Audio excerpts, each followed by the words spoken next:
হে খোদা দয়াময় রব্বুল আলামিন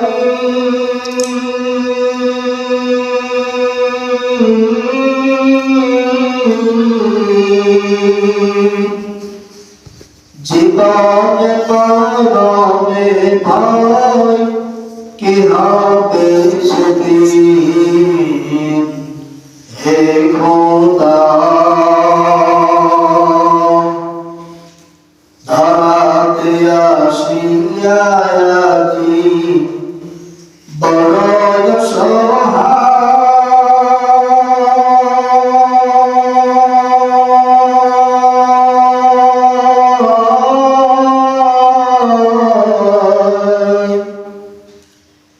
ইহকালের মায়া যাবে অন্ধদ সবাই হে খোদা আমি আল্লাহ তোমারে এমন অসহায় বানাইয়া পাঠাইলাম তোমার মতো অসহায় কাউরে বানাইলাম না। হে মানুষ তুই তাকাইয়া দেখ একটা পিপিলিকার কাছে বড় দুর্বল, মশার কাছে দুর্বল, মাছির কাছে দুর্বল, মৌমাছির কাছে দুর্বল, মাকড়সার দিকে তাকাইয়া দেখ তাও দুর্বল, 2 টাকা দামের ব্লেডের কাছে তুমি মানুষ বড় দুর্বল। তোমরা এত দুর্বল করে পারার পর আমি আল্লাহর সাথে কেমনে তুই বান্দা নাফরমানি করো। ইয়া আইয়ুহাল ইনসান মা গাররাকা বিরাব্বিকাল কারীম। আমি আল্লাহ তোরে যখন বানাইছি বানানোর পরে তো মহব্বত আর তো মায়া দিয়ে দিলাম, তারপরে কেন আমি রবের সাথে তুমি কি জন্য বান্দা গুলি করতেছো। ইয়া আইয়ুহাল ইনসান মা গাররাকা বিরাব্বিকাল কারীম। ওনার উপরে হাজারো লাখো কোটি কষ্ট আসবে, সহ্য করবে, তাদের অন্তর দিয়া শরীর দিয়া বিভিন্ন কথার মাধ্যম দিয়া মানুষগুলোরা বিভিন্ন আঘাত দিবে। আহলুল কোরআন বলারা কখনো কিছু পা হবে না। মনে রাখবেন এই বিষয়গুলো। এজন্য নবীয়তুর রাসূল সাল্লাল্লাহু আলাইহি ওয়াসাল্লাম যতগুলো নবী আলাইহিস সালাতু ওয়াস সালাম জমিনের মধ্যে আগমন করেছেন, পদার্পণ করেছেন, সব চাইতে আমার আপনার নবীর উপরে জুলুম বেশি না কম হয়েছে? সব চাইতে বেশি আমার আপনার নবী রাহমাতুল লিল আলামিন নবী রাসূলুল্লাহ সাল্লাল্লাহু আলাইহি ওয়াসাল্লাম বেশি কষ্ট সহ্য করে গেছেন। তার উপর পরীক্ষা কেমন ছিল? আল্লাহ তাআলা বলেন, হে পয়গম্বর, জমিনের ভিতরে আমি অনেক নবী পাঠাইছি, অনেক আম্বিয়া পাঠাইছি, তাকাইয়া দেখেন না। আদম নবীরে পাঠাইলাম, আইয়ুব নবীরে পাঠাইলাম, নূহ নবীরে পাঠাইলাম, ঈসা নবীরে পাঠাইলাম, মূসা নবীরে পাঠাইলাম, ইয়াহইয়া নবী পাঠাইলাম, যাকারিয়া নবী পাঠাইলাম। সব নবী পাঠানোর পর একমাত্র এমন একজন নবী পাঠাইলাম, তিনি হলেন সারা জগতের জন্য রহমত।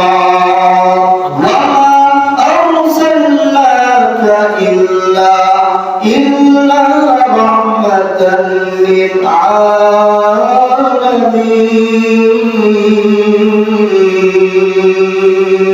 আল্লাহ এমন ভাবে রহমতের নবীকে পাঠায় দিয়েছেন। আল্লাহ সারা তামাম বিশ্ব পৃথিবীর জন্য যে নবীকে নবী বানায় পাঠাচ্ছেন তিনি হলেন মুহাম্মদুর রাসূলুল্লাহ সাল্লাল্লাহু আলাইহি ওয়াসাল্লাম। এই নবী আল্লাহ যখন পাঠাইলেন জমিনের ভিতরে তাকাইয়া দেখেন, হে উম্মাহ, নবী বলতেছেন, সাহাবী, আমি জমিনের মধ্যে যখন আগমন করেছি, জমিনে আগমন করার আমার কথা নাই। জমিনের ভিতরে যখন চলে আসলাম, কয়েকদিন পরে আমার মা জমিন থেকে বিদায় নিল। আর কাছে আশ্রয় নিব জানি না। আদরের দাদার নাম আব্দুল মুত্তালিব। দাদা আব্দুল মুত্তালিবের কাছে যখন আশ্রয় নিতে লাগলাম, ধীরে ধীরে বয়স হয়ে গেল।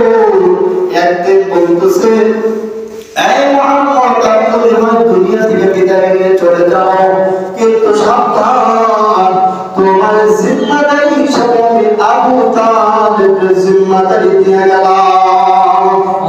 নবীজি সাল্লাল্লাহু আলাইহি ওয়াসাল্লাম আবু তালেব না ওনাকে জিম্মাতের একজন ডাক দিলেন। ডাক দিয়ে এসে বলতেছে, বাবা, হে আমার সন্তান আবু তালেব, ভালো করে শোনো, আমার নাতি মুহাম্মদ ও যেন কখনো কষ্ট না হয়, আমি মারা যাব, তোমার কাছে জিম্মি করে রেখে গেলাম। সুবহানাল্লাহ। ধীরে ধীরে কষ্ট হইতে নবী আলাইহিস সালাতু ওয়াস সালামের জীবন চলতেছে এমন ধারাবাহিকতার করবে। একসময় নবীজি সাল্লাল্লাহু আলাইহি ওয়াসাল্লাম বিবাহ পরবর্তীতে সন্তান ঘরের মধ্যে আসেন নাই। সবচেয়ে পবিত্র যে সন্তান ছিল হযরত ফাতিমা রাদিয়াল্লাহু তাআলা। একদিনের ঘটনা আপনাদের সামনে বলবো।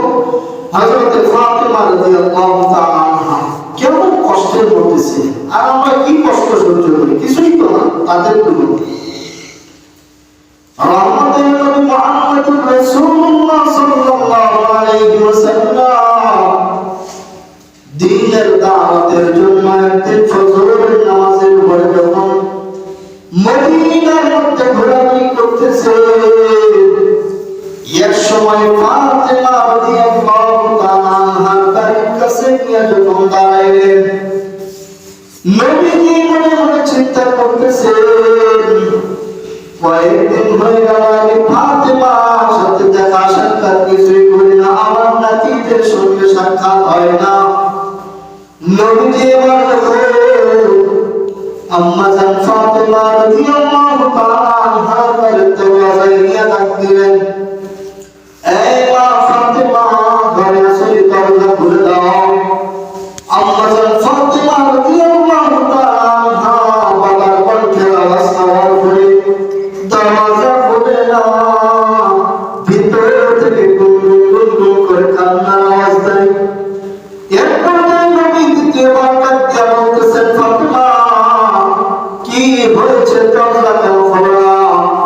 ফাতিমা রাদিয়াল্লাহু তাআলা আনহা বলতেছেন, বাবা গো, আমি আপনার সামনে কেমনে আসবো? আমার শরীরের মধ্যে যে জামা আছে, এই জামাটা এমন ছিঁড়ে গেছে, আপনার সামনে লজ্জার কারণে আমি ফাতিমা আপনার বেরিয়ে আসতে পারবো না। কেমন কষ্ট ছিল না? ডাক দিয়ে বলতেছেন, মা, দরজার কিনারে আসো, জানালার কিনারে আসো, আমি নবীর গায়ে দিই চাদরটা আমি তোমার দিব, তুমি লাগাইয়া আমার কাছে চলে আসো। নবীজি যখন চাদরটা ভিতরে ফাতিমা রাদিয়াল্লাহু তাআলা আনহাকে দিয়ে দিলেন, নবীজির মেয়ে ফাতিমা রাদিয়াল্লাহু তাআলা আনহা চাদরটা মুড়ি দিয়ে বাইরে আসলেন। বাবা ঘরের ভিতরে আপনি প্রবেশ করেন। এবার যখন রাসূলুল্লাহ সাল্লাল্লাহু আলাইহি ওয়াসাল্লাম ঘরে যখন প্রবেশ করলেন, বাল কাদের সাথে মাথা লাগাইয়া বলতেছেন, বাবা গো, আজ 3টা দিন হয়ে গেল আমার কষ্ট সহ্য করতে পারি না। শুধু আমি একা কষ্ট সহ্য করি না, তা নয়, পয়গম্বর আব্বাজান আপনার দুইটা নাতি হাসান হুসাইন ওনারা 3টা দিন হয়ে গেল খানা খায় না। ফাতিমা রাদিয়াল্লাহু তাআলা আনহা ডাক দিয়ে বলতেছেন, বাবা গো, আপনি যদি আর একটু দেরি করে আসতেন, আমার ঘরের মধ্যে যে সুনা জ্বালানো কেরোসিন তেল ছিল ওইটা খেয়ে ফেলতাম, এত ক্ষুধা আমার যন্ত্রণা শুরু হয়ে গেছে। ফাতিমা রাদিয়াল্লাহু তাআলা আনহা যখন গুনগুন করে কান্না করতেছেন, নবীও কান্নার আওয়াজ, আর নবী ফাতিমার মাথায় হাত বুলাইয়া বুলাইয়া বলতেছেন, মা রে, জমিনের ভিতরে যদি কষ্ট সহ্য করতে পারো, কবরের পরে গিয়ে শান্তি পাবি। একজন নবী হইয়া তার মাকে, তার মেয়েকে কি বলতেছে? সান্ত্বনা, যে ওপারে গিয়ে শান্তি পাবি, আল্লাহ কিন্তু শান্তি দেয়। এবার যখন হাসান হুসাইন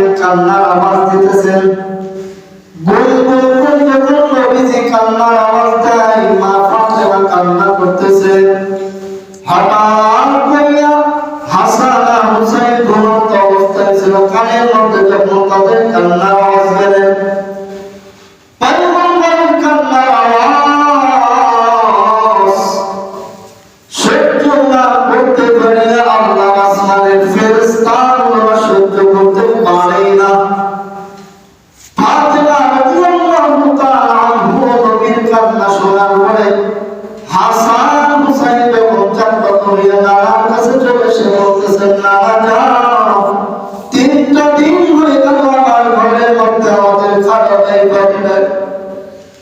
আমরা একাকিত্ব ভাবে জীবন যাপন করতেছি, কষ্টের মধ্যে জীবন যাপন করি।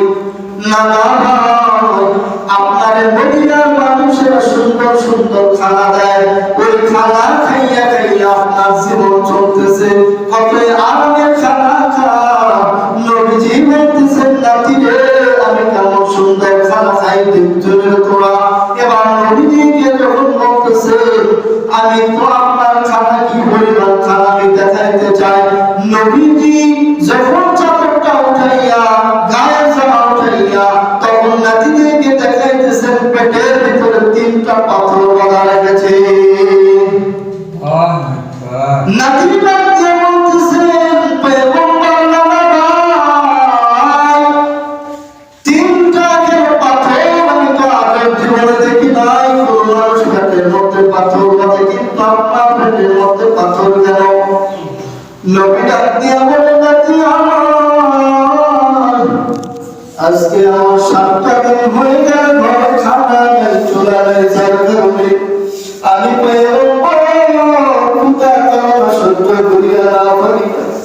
আমি পয়গম্বর 7টা দিন পেটে পাথর বেঁধে রেখেছি। বলেন তো দেখি, ওই কোন কষ্ট আমাদের নয়? হয় আমার ঘরের মধ্যে, আপনার ঘরের মধ্যে এক সপ্তাহ শুধু আপনার খানা একটু কমজোরি হবে, আপনার সাথে যুদ্ধ মা বোনেরা শুরু করে দেয় না? এরকম আমাদের ঘরে হয়, আপনাদের ঘরে হয়।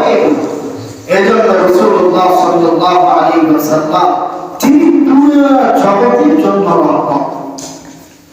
সাধারণভাবে আল্লাহ মানুষকে যেভাবে বানাইছেন ক্যাটাগরি দিয়ে, আমাকে আপনাকে বানানোর আল্লাহর পদ্ধতি, সিস্টেম, থিওরি পুরাটাই আলাদা। আল্লাহ বলে, তোমরা যখন বানাইছি এমন সুন্দর করে বানাইছি, অন্য কাউকে এত সুন্দর করে বানাইনি। আল্লাহ বলে, আমি আসমান বানাইলাম, জমিন বানাইলাম, সূর্য বানাইলাম, চন্দ্র বানাইলাম, মাছ বানাইলাম, গাছ বানাইলাম, জমিন বানাইলাম। সব কিছু মহাদেব আসমানের নিচে যাহা কিছু দেখতেছ, ইয়াতে বসাবের আসমান, জমিন, সূর্য, চন্দ্রের মাঝে সব কিছু যখন বানাইলাম, আমি আল্লাহ রাব্বুল আলামিন মাত্র ফি 6 আইয়াম 6 দিনের ভিতরে বানায়া দিলাম। আল্লাহ, কিন্তু তাকাইয়ে কি দেখো না এই মানুষ, তোর মতো আমলের বান্দা গোলামটারে বানাইতে আমি 6 দিন সময় নিলাম না, 6 সপ্তাহ সময় নিলাম না। আমি আল্লাহ তোদের মতো 1 কেজি 2 কেজি ওজনের বাচ্চা বানাইতে আমি মাওলা 6 মাসের মতো ফেরেশতারে মেহনতে লাগাইয়া দিলাম। আল্লাহ, আমি আল্লাহ বললাম, ফেরেশতা যাও, এমন ভাবে মেহনত করো, ওই যে বাচ্চাটা মায়ের গর্ভের ভিতরে যত বড় হইতেছে, বাচ্চা যত বড় হয়, ততই আল্লাহ তাআলার কুদরতের নজর করে লেগে যায়। ওয়ালাকাদ খালাকনাল ইনসানা মিন সুলালাতিন মিন তিন, সুম্মা জাআলনাহু নুতফাতান ফি قرارٍ مكين, সুম্মা খালাকনান নুতফাতা আলাকাহ, فخلقنا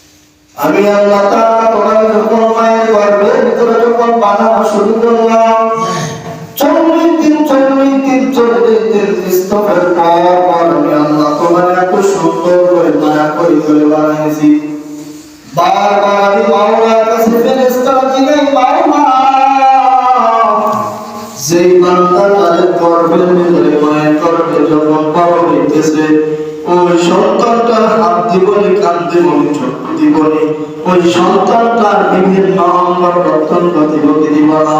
এইটা নিয়ে বারবার আল্লাহর কাছে যখন ফরিয়াদ ফেরেশতারা করতে থাকে, মাওলা বলে একটা সুন্দর সন্তান জন্ম দিতে যে পরিমাণ সুন্দর কাঠামো দরকার, ও ফেরেশতা করে না, সব কিছু তার দিয়া দাও, কোনো দিকে যেন বিন্দু থেকে বিন্দু পরিমাণ তার মধ্যে কোনো ভুল দোষ ত্রুটি যেন কোনো জমিনের মানুষেরা খুঁজে না পায়। কত সুন্দর করে বলেছে, মানে লিল্লাহি মুলকুস সামাওয়াতি ওয়াল আরদি ইয়াখলুকু মা ইয়াশাউ ইয়াহবু লিমান ইয়াশাউ ইনাসা ওয়া ইয়াহবু লিমান ইয়াশাউ যুকুর। আল্লাহ বলে ছেলে দিলাম, মেয়ে দিলাম, একটা দিলাম, দুইটা দিলাম, একটা সন্তান দেই, দুইটা সন্তান দেই, জমজ দেই, কাউরে জমজ দেই না, কাউরে আবার এমন বান্দা বানায় দিলাম। আমি আল্লাহ তাআলা সব কিছু অথচ আমাদের এলাকার মধ্যে বলে কি, বলে তুমি মহিলাকে গালিগালাজ করে বলে না যে তোমার গর্ভ থেকে কেন ছেলে বাচ্চা আসে না, মেয়ে বাচ্চা কেন আসে না, বলে না? অথচ আল্লাহ তাআলা বলতেছেন লিল্লাহি মুলকুস সামাওয়াতি ওয়াল আরদি ইয়াখলুকু মা ইয়াশাউ ইয়াহাবু লিমান ইয়াশাউ ইনাসা ওয়া ইয়াহাবু লিমান ইয়াশাউ যুকুর। আল্লাহ বলতেছেন আরে এই ফ্যাক্টরি মালিক ছেলে তুমি, আর দুনিয়ার হইলে তোমার স্ত্রী। তোমার একটা জিনিসকে আমানত হিসাবে তোমার স্ত্রী গর্ভের মধ্যে আমানতটা জব্দ করে রেখেছে 10 বার গর্ভে। তুমি কেন গালি দাও? তোমার তো গালি দেওয়া উচিত না, বরং তাকে সারপ্রাইজ করে তারপরে সারপ্রাইজ দেওয়া, তাকে তো প্রাধান্য দেওয়া, স্বাগতম জানানো। প্রত্যেকটা জাতি মুসলমান মানুষের জন্য মা বোনদেরকে স্বাগতম জানানো, তাদেরকে সুন্দর উল্লাসিত আনন্দ দেওয়াটাই হলো প্রত্যেক পুরুষদের এটা আন্তরিকভাবে তারা প্রত্যেক পুরুষেরা একজন নারীকে স্বাগতম জানায়, তাদের মহব্বত করবে। আমাদের সমাজের মধ্যে একটা মেয়ে যদি বারবার সন্তান যদি নারী দেয়, আমরা গালিগালাজ করি সমাজের মধ্যে, তোমার গর্ভ থেকে এত মেয়ে আসে কেন, ছেলে আসে না কেন, বলি না এগুলো? এজন্য সব কথার এক কথা হইল রাসূলুল্লাহ সাল্লাল্লাহু আলাইহি ওয়া আলিহি ওয়াসাল্লামকে আল্লাহ থিওরি জানায় দিলেন। কেমন থিওরি? আর এমন ভাবে মায়া আল্লাহ লাগায় দিয়েছেন, যেটা দেখেন আপনি একটা পিপিলিকার সাথে, ছেলে পিপিলিকার সাথে মেয়ে পিপিলিকার কেমন তার মহব্বত, একটা ছেলে বাসবাসের সাথে মেয়ে বাসবাসের কেমন মহব্বত, একটা কুকুরের দিকে তাকায় দেখো, একটা ছেলে কুকুরের সাথে মেয়ে কুকুরের মহব্বত কেমন। আর একটা কুকুরে যেভাবে আমি আল্লাহ বানাইছি, তুমি মানুষ উত্তম শ্রেষ্ঠ মানুষ হিসেবে করে আমি বানাইছি। না করি না বন্দেগি গুনাহ করে কাটাই না জিন্দেগি, গুনাহ করে কাটাই না জিন্দেগি, তওবা করি আমার তওবা ভাঙ্গি না, তওবা করি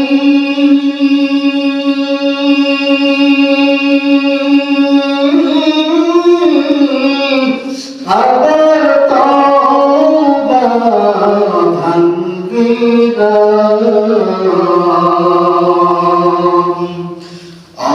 অবশেষে খাঁটি তওবা করি না, অবশেষে খাঁটি তওবা করি না। আপনি যদি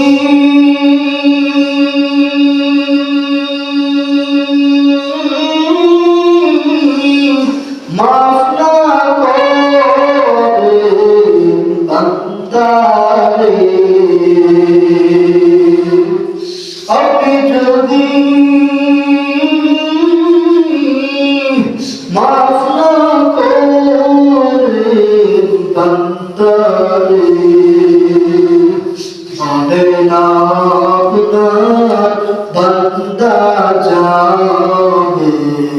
কারদারে বলে না আপনার বান্দা যাবে কারদারে। আপনি যদি মাফ না করেন বান্দারে বলে না আপনার বান্দা যাবে কারদারে। বান্দা যখন জাহান্নামে জ্বলিবে, বান্দা যখন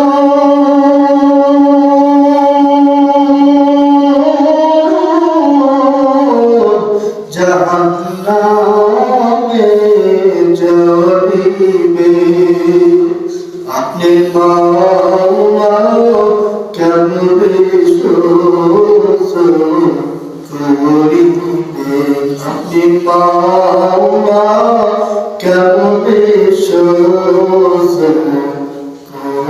করিবেন। জীবনে নাগরী না বন্দেগী, এ জীবনে না করিলাম বন্দেগী, গুনাহ করে কাটাইলাম জিন্দেগি, গুনাহ করে কাটাইলাম জিন্দেগি।